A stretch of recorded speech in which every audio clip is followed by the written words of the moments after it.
What up, YouTube? It's your boy Demise, aka Private First Class Carol. Today I'm going to be talking to y'all about what your transition from basic to AIT is like, what to expect, things to do, not to do. Definitely, first off, I want to say it's nothing like basic training. A lot of soldiers, they see that at AIT there's drill sergeants there and that they act the same way. So it's a tad bit different. So your expectations at AIT are a little higher because guess what? You've already hit that soldierization process. You've already learned certain things that you didn't know at basic training. You're not really in that civilian stage. Now you're learning how to do your job. So it's not so much as just harping on you anymore. It's more so, all right, now we're learning you to do your job. The number one thing that I would like to say is don't lose your military bearing.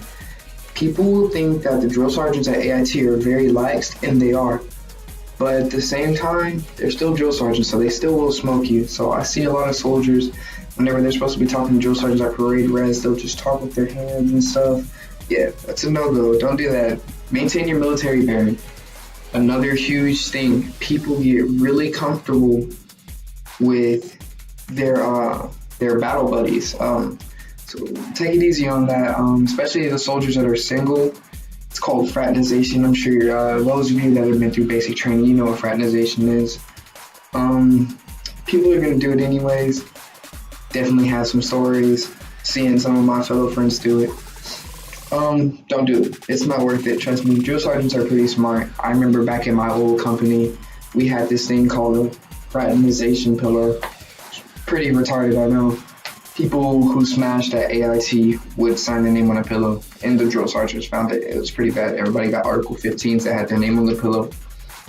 But anyways, yeah, in that sense, maintain your military bearing. But those are just some things that I guess could help you get through. Those are the two major things that I've seen soldiers really get in trouble for, is basically not maintaining their military bearing when talking to NCOs and fraternization. Those are the two major things that people get in trouble for at AIT. Now, as far as AIT goes, it's pretty chillax. The days are pretty easy. When you first get there, when you first arrive, I did mine. I'm a 27 Delta, it's a paralegal. I did my AIT at Fort Lee, Virginia. So what happened is basically it kind of was like basic training, but not really in a sense. We arrived and they did an in-processing thing, but you had all your bags and they kind of did like a shark attack again.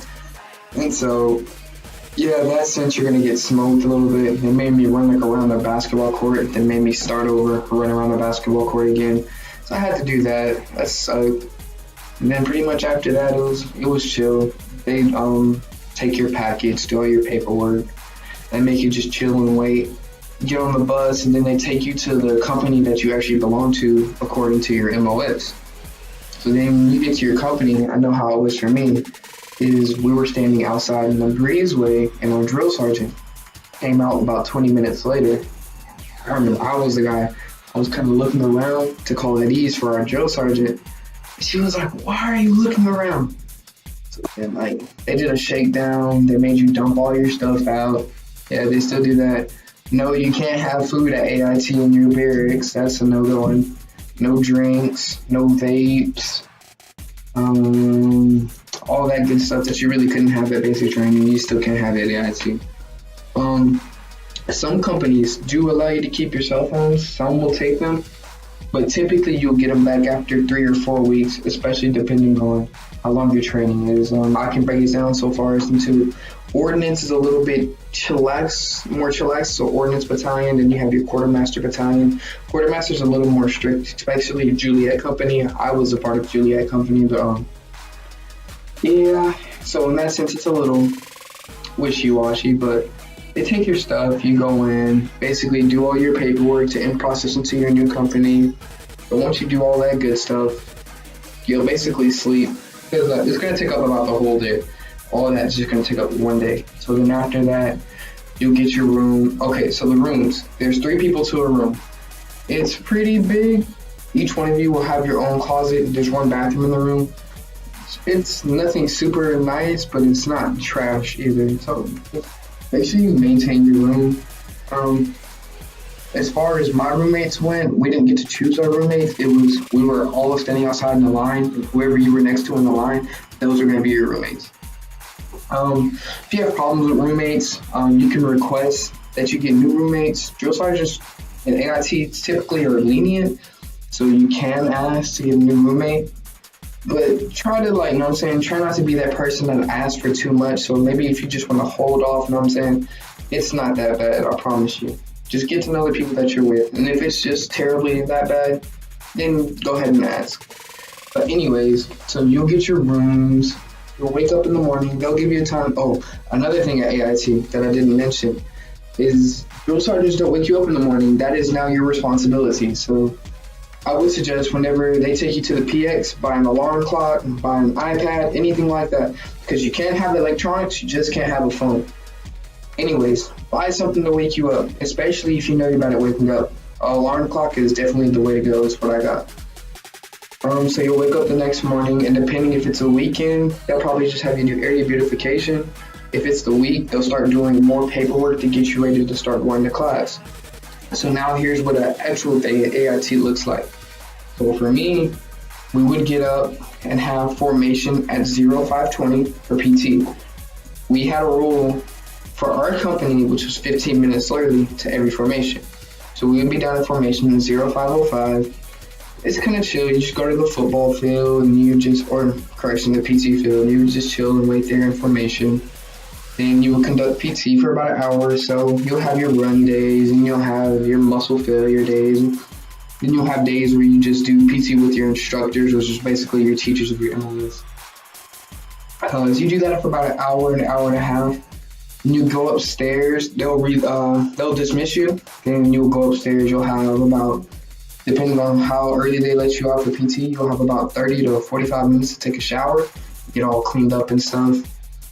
Then after that, you will come down for chow. You'll have chow formation directly after those 30 minutes of personal hygiene.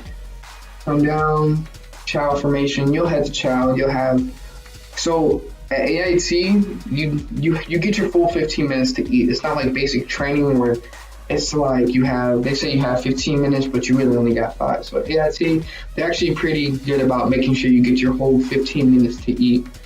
Typically, sometimes it's going to be a little iffy if you're going to get the whole 15 minutes. It's just depending on how much stuff you got to get taken care of. So, you know what I'm saying? Just kind of roll with it. Don't sit there and be talking and stuff. Some drill sergeants are lenient and let you talk. Some aren't. Some, but just know your drill sergeants. You'll get a taste of them and see how they work. Anyways, after that, you'll get your bags, your equipment, whatever you need for your MOS. So for my MOS, I'm a paralegal, like I said before. I typically just took a backpack to school. So then we take our bags, we'll go get our bags from the breezeway. We'll line up. We got on the bus, we got bus to school. And then you head to school. So we would call it the schoolhouse. Basically, our schoolhouse is maybe a mile or 2 away, but like I said, they bused us. Then we got in the classroom. It was just a bunch of computers. Started creating accounts for us to be able to get in and do our job. And basically what happens is it's like a normal high school day. You'll go through from about 8 o'clock, 8-ish, 9-ish, to lunch chow, which is around 11:30, 12, depending on whatever time your company has for lunch chow. You have your lunch chow. After that, you'll come back to school. You'll finish your school day. You'll go back, have dinner chow. After dinner chow, you'll have your final formation directly after. Sometimes companies will make it a little later after chow, so you'll have a little gap in between to just kind of chillax in your room or clean up your room or do whatever. You have final formation, you get released your final formation, you do whatever you want. Typically, I conduct the little barracks maintenance, you know what I'm saying, making sure my stuff was tidy, just to make sure everything was good. And that's typically how the days roll through, and so especially as the days go on and go by, they start to move a little faster. AIT typically goes by a lot faster than what basic training does, because one, you're actually doing stuff productive. There's not just hurry up and wait. You're actually like learning your MOS 24/7. 2, you have your electronics. Even if they take your phones away, They allow you to have computers, iPads, tablets, Game Boys, TVs, Xboxes, all of that. And then even after that little time period, you get your phone back. 3, you can be more friendly with people, so you can have friends and they're not like really on your case. So you get to know your peers better than what you did at basic training. So for each MOS, you have a field training exercise. Depending on your MOS, depends on how many FTXs you'll have. For my MOS personally, I only had 1 FTX, and so we went out to the field for about 2 to 3 nights, and this was actually during when Hurricane Michael hit. So we were out there while the hurricane hit. But anyways, we didn't rock out there. We got bused to the station, or bused to the site. And after that, we grabbed our rucks. We what happened? Oh yeah. So like there's this little site that they have it at. There's already fighting positions that have already been dug because they constantly have any exercise. So you really don't have to dig your hasting position anymore. But you kind of want to clean it out because you don't know who's been laying in there. Basically, you're laying there, full security, like always, like you've learned in basic training. You'll get up that morning, conduct hygiene, eat your MREs, then you'll go through some lanes and basically learn medevac. You will learn how to search somebody, how to search a prisoner. What else? All the basic stuff, hand signals. You learn all that good stuff. Then you'll do that for typically 1 whole day, and then the very next day you will run through some like real life situations where basically you have your team, you're broken up into squads. You'll have your team leader, squad leaders, and basically you have a mission to go secure ammo. So you go and you secure this ammo crate, but you have to be careful because guess what? There's enemies out there. You have your blanks. So whenever you hear people shooting at you, guess what? You get down and you start shooting back. Follow all the procedures that they've taught you. You secure the ammo, and the objective is get it done as quickly as you can. So yeah, you got people shooting at you, but you have a job to do and it needs to get done fast. So that they want you to be rolling. They don't want you to like if you're messing up and you're kind of not sure, just get moving. Just move. Move with a purpose.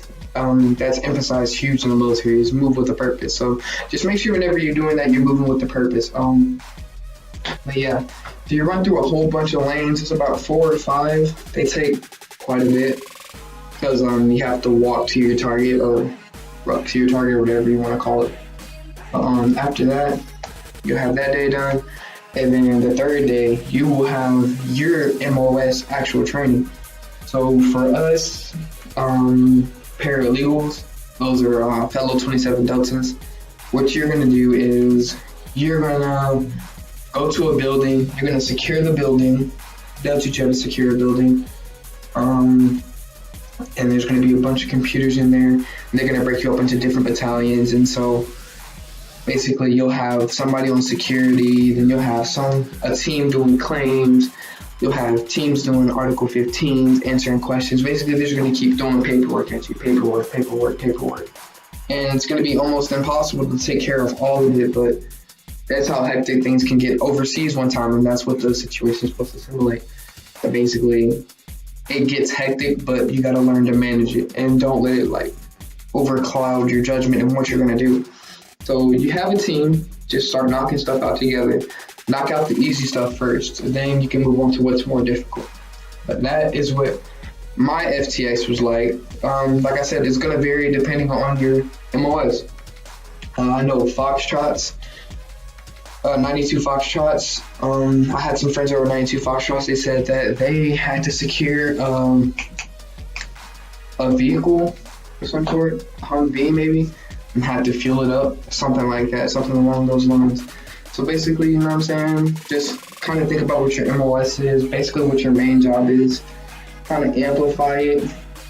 There's going to be enemies for your FTX. So just something like that, basically along those lines.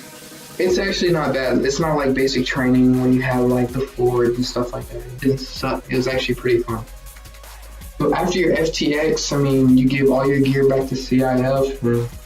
It's really just finishing up your training for classes. And so once you get to the end of that, you'll have your graduation, and depending on whether you reserves or not, you will learn wherever you're going about 3 to 4 weeks into your training. You'll learn where your duty station is if you're active duty. For reserves, National Guard, you're going back home. You should already know where your station is at. In that sense, it's pretty cool. Everything is pretty laid back. On the weekends are very fun, but it's also easy to get in trouble on the weekends because you think you have freedom. You can go, you can see your friends on the PT field. You get passes, you get on-post passes. Some, like I said, it depends on the company and the discretion of the company commander and your drill sergeant. So some drill sergeants, as soon as you get there, they'll give you a weekend pass.